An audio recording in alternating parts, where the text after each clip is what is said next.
Most of us are familiar with dividend investing. It's very simple. A dividend is a distribution of money that a company pays to its shareholders, typically on an incremental basis. And most dividend investors typically take that cash and reinvest it into different dividend-paying companies. That's what causes a lot of compounding in the market. My portfolio, for example, which I started a few years ago, has already earned around $16,000 in dividend income. This is money that I could keep and spend on groceries, or it's money that I could use to buy more dividend-paying companies and further increasing my income. And that, of course, is exactly what I've been doing. I've been reinvesting all the dividends I'm paid back into my portfolio, along with contributing new capital from my job. And over time, the amount of dividend income has grown substantially. This chart shows the growth on a month-over-month basis. It ebbs and flows over time as I change some allocations and some holdings, but the trend is very clear. The dividend income grows and grows as you add more capital and as you reinvest dividends. And the dream, of course, is to have what's called passive income. That is, after all, the name of my portfolio, and it's the end goal of this portfolio. Passive income is often talked about as something too good to be true, that it doesn't really exist, and in some cases, people actually refer to it as a hoax, saying that you shouldn't even consider it because it's not something real. But others have actually created enough passive income that they don't actively have to work. Warren Buffett is one of those people. He said, quote, "If you don't find a way to make money while you sleep, you will work until you die." Making money while you sleep is passive income.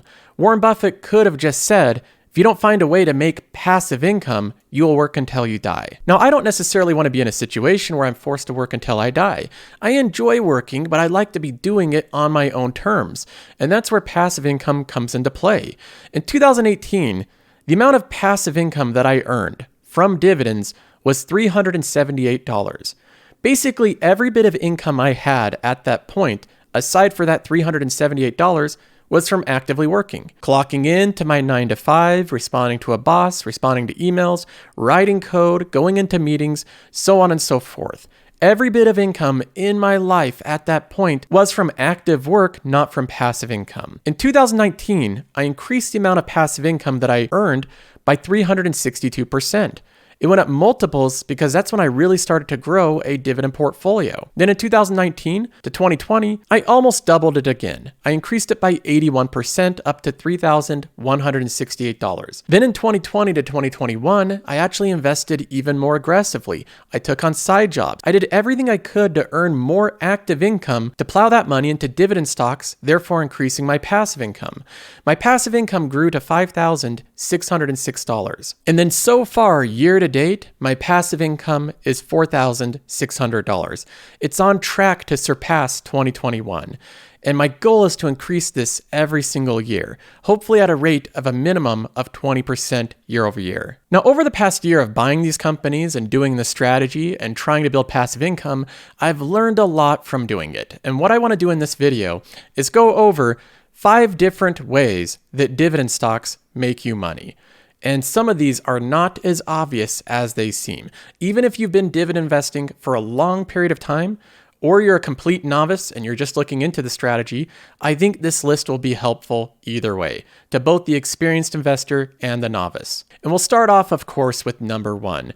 This is the most basic, fundamental way that a dividend stock makes you money. And I think most investors, and especially dividend investors, are aware of this.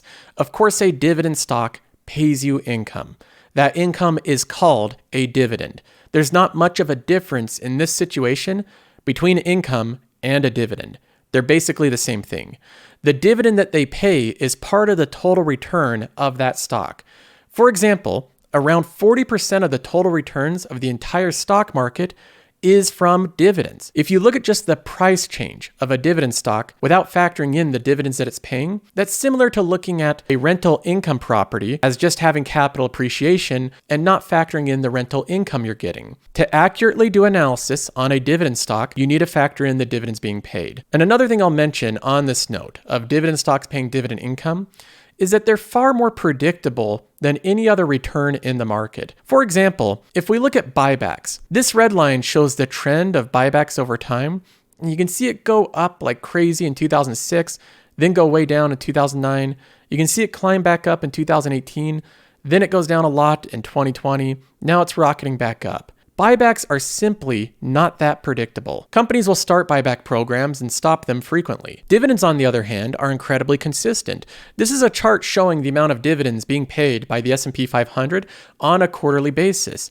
Notice that it's not volatile at all. It went down slightly in 2008 during the Great Recession, but then it started to climb gradually, and even the current day, it's been much more consistent than buybacks. Dividends overall are the most reliable way of getting returns in the market. They're far more consistent than buybacks, and they're even more consistent than the earnings growth of a company. So number one, we have dividend stocks simply paying dividends, which is a large part of the total returns of the market, and it's a very predictable form of income. It's the most predictable way of earning money in the market. Number two is also very basic. When you're paid a dividend, you can do whatever you want with that money. You could spend it on entertainment or groceries or traveling, or you can do something called reinvesting it, which is where you gather your dividends and you buy more dividend-paying stocks with that money. Reinvesting introduces the concept of compounding, and this is a difficult concept to understand. Compounding has mathematical consequences that are very difficult for our brains to wrap around. We want to think linearly. We want to think that money goes up in a straight line, not that it will have huge explosive growth. But compounding introduces this new element that's incredibly important in investing.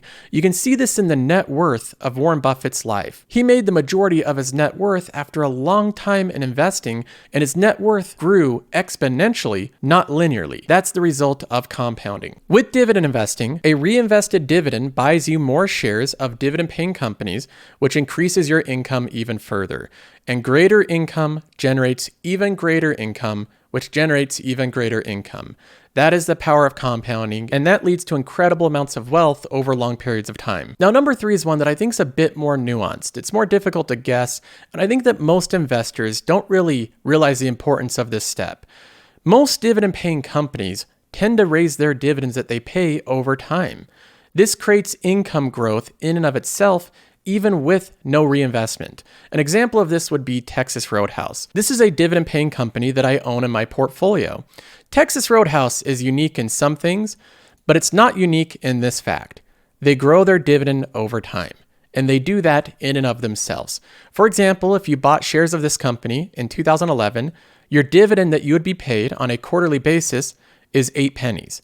So you're getting 8 cents per quarter, and then without doing anything, in 1 year they raised that to 9 cents, then the next year to 12 cents, then 15, and then 17, and then 19. So in just a couple of years, the income that you were getting back in 2011 was already doubled in 2016. That's what this company did for the shareholders, but they didn't stop there. In 2017, it went to 21 cents, 25 cents, 30 cents, 36, and then 46 cents.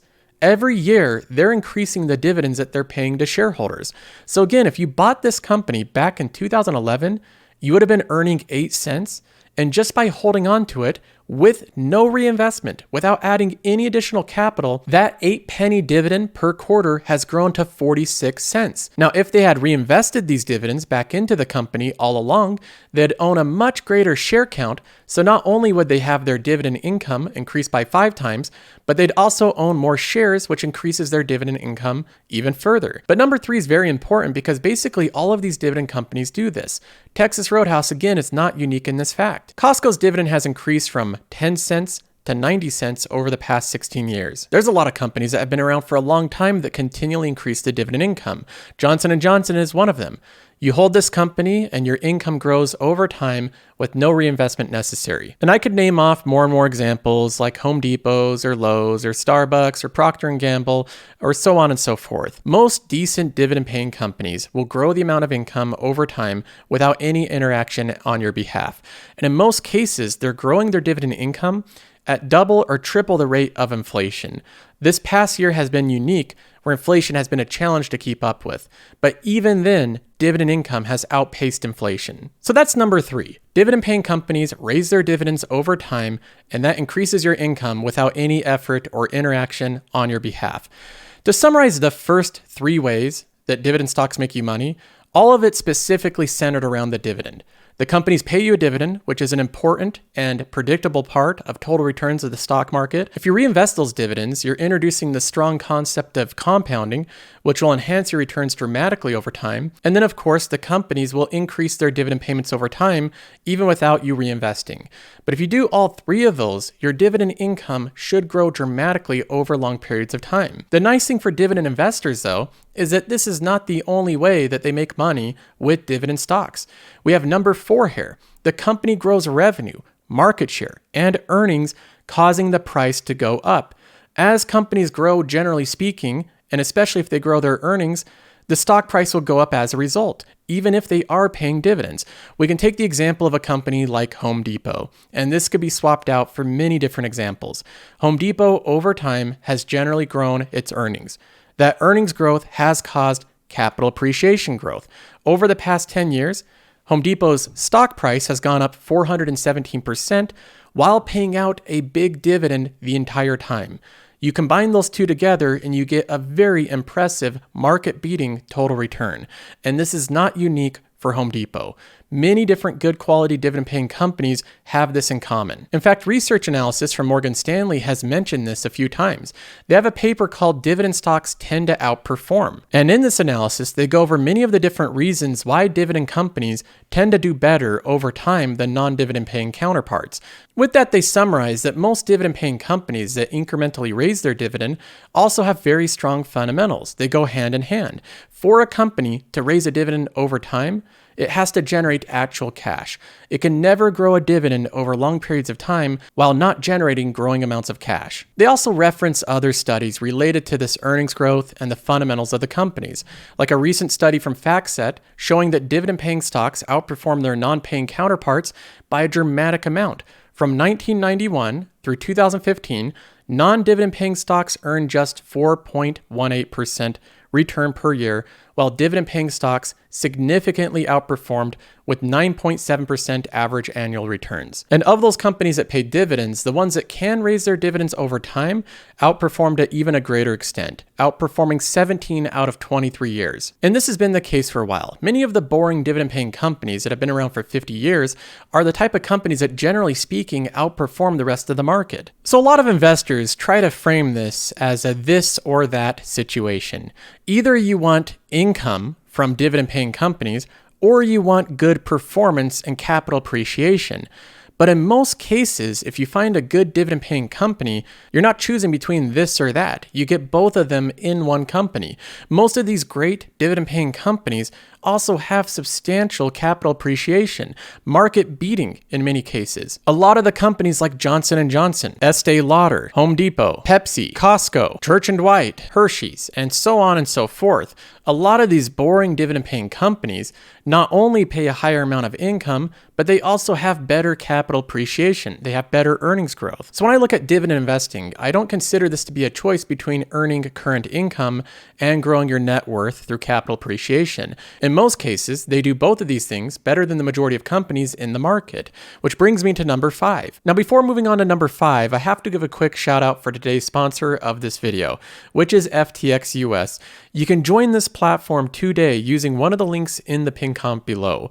When you do, make sure to use the referrer code Carlson, my last name, because what that will do is when you start a stock brokerage, it'll make it so that when you do your first $100 trade, you'll get $10 credited to your account.